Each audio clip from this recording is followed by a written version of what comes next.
ठीक ठाक दिख रहा हूँ मैं? तो देखो, मेरी ठीक ठाक दिखने पर मत जाओ, जरूरी बातों को समझो जो कि तुम्हारे लिए बहुत ज़्यादा जरूरी है। अब तक की क्या हो रहा था कि क्लास 9 तो हमने हल्के फुल्के जैसे तैसे करके पढ़ाई कर ली, एग्जाम भी खत्म हो गए और बहुत सारे समझदार बच्चे नए क्लास की पढ़ाई भी शुरू कर दी होंगे आप में से कुछ लोग जो अभी तक नहीं करे होंगे, लेकिन मेरे ख्याल से मोस्टली वो लोग जो क्लास 10 में इस बार आए हैं उन्होंने अब तक की क्लास 10 की पढ़ाई शुरू कर दी होगी। चाहे ट्यूशन में देख लो या फिर अपने आप से सेल्फ स्टडी, स्कूल वगैरह में भी बहुत जगह पर क्लास 10 की पढ़ाई शुरू हो चुकी है। सो दैट क्लास 10 आपके लिए ना बहुत ज़्यादा इंपॉर्टेंट है। पूरे जीवन में आप जहाँ भी पहुँचोगे आपको क्लास 10 की मार्कशीट दिखानी पड़ेगी। फिर वो अलग की बात है, चाहे आप उसके लिए डेट ऑफ बर्थ के लिए यूज करो या फिर किसी भी चीज़ के लिए उसको यूज करते हो, बट मार्कशीट आपको दिखानी पड़ेगी। और सोचो ऐसी मार्कशीट जिसमें काफ़ी कम नंबर है तो फिर आपके लिए कितना ज़्यादा शर्मसार हो जाएगा कि भाई वो मार्कशीट छुपाते घूमोगे। सो इसीलिए तुम लोगों को तुम्हारा भाई जो है कुछ इंपॉर्टेंट बातें बताने वाला है, जिनको अगर तुम अभी से फॉलो करोगे ना तो क्लास 10 खत्म होते होते मैं गारंटी दे रहा हूँ, ना केवल सिर्फ तुम्हारे मार्क्स बढ़ेंगे बल्कि तुम टॉपर वाली लिस्ट में भी शामिल हो सकते हो। तो मेरे भाई सबसे पहली बात तुमको ये ध्यान रखनी है कि तुम्हें नोट्स सारे प्रॉपर बनाने हैं, क्योंकि अब तक ही तुमने क्या करा है, जो भी टीचर ने पढ़ा दिया उसको बस कहीं किसी कॉपी पर लिख दिया, फिर किसी पेज पर लिख दिया और उस पेज को, उस कॉपी को गायब कर दिया। ठीक है, लेकिन इस बार ऐसा नहीं करना है। आपको 2 कॉपियां हर सब्जेक्ट की खरीदनी है। पहली कॉपी तुम खरीदोगे रफ की और दूसरी कॉपी तुम खरीदोगे फेयर की। जब भी आप ट्यूशन में जाओगे, स्कूल में जाओगे, जो भी बोला जाएगा उसको इमीडिएटली रफ पर नोट करते जाओगे। ठीक है, और कोशिश करो हर एक सब्जेक्ट की रफ कॉपी भी अलग हो। जैसे साइंस की एक बना ली, मैथ की एक बना ली, इंग्लिश की एक बना ली, SST की एक बना ली, हिंदी की वैसे जरूरत नहीं है बट चाहे तो बना सकते हो, ज़्यादा महंगी नहीं आएगी, एक ही कॉपी आपकी पूरे साल चल जाएगी। तो जब तुम घर पर खाली बैठे होगे तो इन्हीं रफ कॉपी में जो आपने लिखा है उसको उठा करके आपको फेयर करना है। इससे आपको 3-4 फायदे होंगे। पहला फायदा आपका ये हो जाएगा, तुम जो है डबल बार उसको लिख रहोगे, सो दैट वो चीज़ तुम्हारे दिमाग में बहुत कायदे से छप जाएगी। और दूसरा तुम्हारा फायदा ये होगा कि तुम्हारे नोट्स बहुत कायदे के सलीक वाले सुंदर एकदम बने होंगे, जिसको तुम बाद में जो है बहुत अच्छे से यूज कर पाओगे। और तुमको कोशिश ये करनी है कि हर सब्जेक्ट का जो नोट्स हो वो कलरफुल बनाने की कोशिश करो। तुम जो है स्केच पेन का यूज कर सकते हो, तुम उस पर हाईलाइटर का यूज कर सकते हो, हेडिंग्स को, डेफिनेशंस को, एग्जांपल्स को अलग अलग स्केच पेन से रंग सकते हो, ताकि वो नोट्स जो है वो देखने में और ज्यादा सुंदर लगे। और प्रॉपर नोट्स कैसे बनाते हैं उसके लिए आप जो है ये वाली वीडियो देख लेना, मैं लिंक दे दूंगा आई क्या रहता है, आई बटन में, हाँ उसी में दे दूंगा। ठीक है, दूसरा पॉइंट तुम्हें याद रखना है कि तुम्हें प्रोक्रेस्टिनेट से बिल्कुल बचना है। देखो, बहुत सारे बच्चे तुम्हारे दोस्त होंगे जो बोलेंगे अभी तो जस्ट क्लास 10 शुरू हुई है, अभी पढ़ाई करके क्या फायदा, अभी जो 10 दिन मिले इसमें घूम लेते हैं, इसमें खेल लेते हैं। तुम रोज घूमो, तुम रोज खेलो, तुम रोज कूदो, तुम रोज नानी के घर जाओ, मौसी के घर जाओ, कुछ भी करो, लेकिन तुम्हें हर दिन पढ़ाई करनी है। मैं ये नहीं कह रहा कि वो सब मत करो, तुम वो सब करो, लेकिन थोड़ा थोड़ा पढ़ते जाओ। देखो, एकदम से बहुत ज्यादा भागने से अच्छा है रोज रोज थोड़ा थोड़ा भागते रहना, है ना। एकदम आप 20 किलोमीटर नहीं भाग सकते, लेकिन रोज रोज अगर आप 2-2 किलोमीटर भागने की कोशिश करोगे, 2-2 किलोमीटर भी बहुत ज्यादा हो गया, तो 200 मीटर अगर भागने की कोशिश करोगे तो तुम्हारी हैबिट बन जाएगी 2 किलोमीटर तक जाने की, फिर 20 किलोमीटर भी एक दिन भाग पाओगे। इसलिए हर दिन थोड़ा थोड़ा भागो, यानी कि हर दिन थोड़ा थोड़ा पढ़ो, बट पढ़ते रोज रहो। तुम्हारे पास NCERT की बुक्स होंगी, अगर तुम बुक्स का बहाना करते हो कि तुम्हारे पास बुक्स नहीं है तो भाई ऑनलाइन बुक्स डाउनलोड कर लो।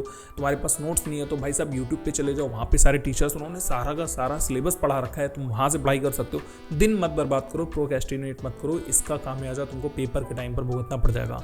सो दैट पढ़ाई करो बस जस्ट इस वीडियो को खत्म करने के बाद से।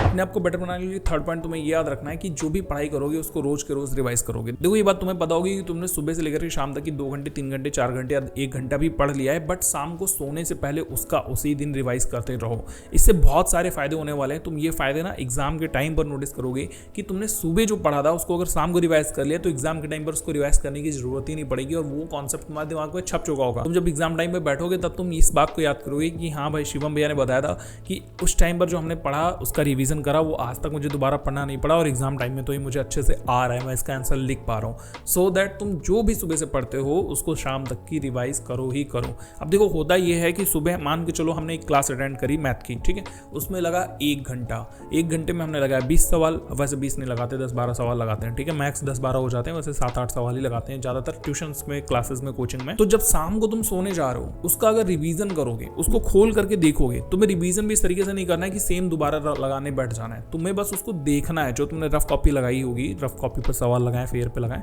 उनको एक बार ऐसे पेज पलट करके देखोगे, मुश्किल से 5 से 7 मिनट लगेगा। सोचो 6 सब्जेक्ट है तुम्हारे पास, 6 का रिवीजन करोगे तो 5 गुणे 6 यानी कि 30 मिनट से ज्यादा नहीं जाएगा रिवीजन करने में सारे सब्जेक्ट को डेली के डेली। और इसका बेनिफिट तुम्हें कितना मिलने वाला है? इसका बेनिफिट तुम्हें इतना मिलेगा कि तुम्हारे मार्क्स इतने होंगे कि तुम्हारी मार्कशीट बढ़ जाएगी, बट मार्क्स उसमें समा नहीं पाएंगे। इस बात की गारंटी दे सकता हूं मैं।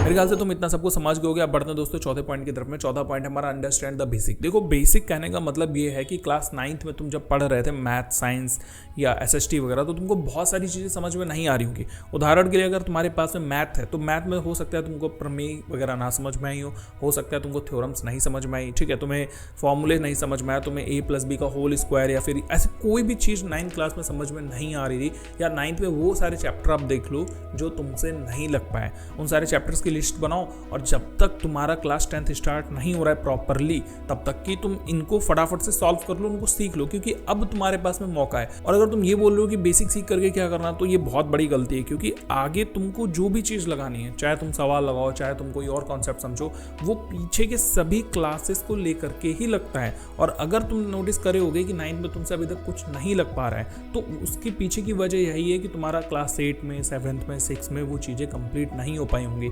सो दैट भाई अभी मौका मिला हुआ है, 10-12 दिन गवाओ मत, बेसिक्स को फटाफट से क्लियर करके खत्म कर दो।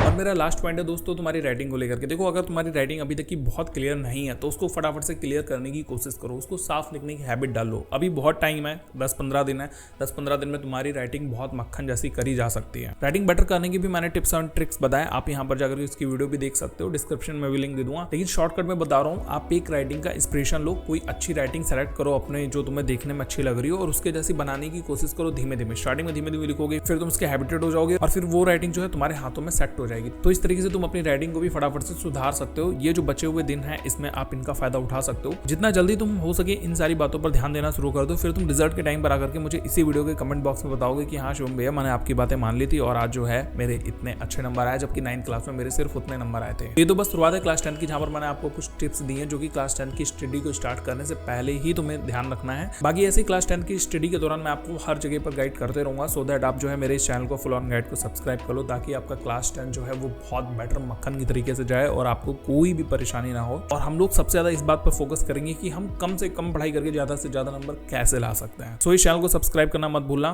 मैं मिलता हूं आपसे अगली वीडियो में, तब तक के लिए गुड बाय, टेक केयर।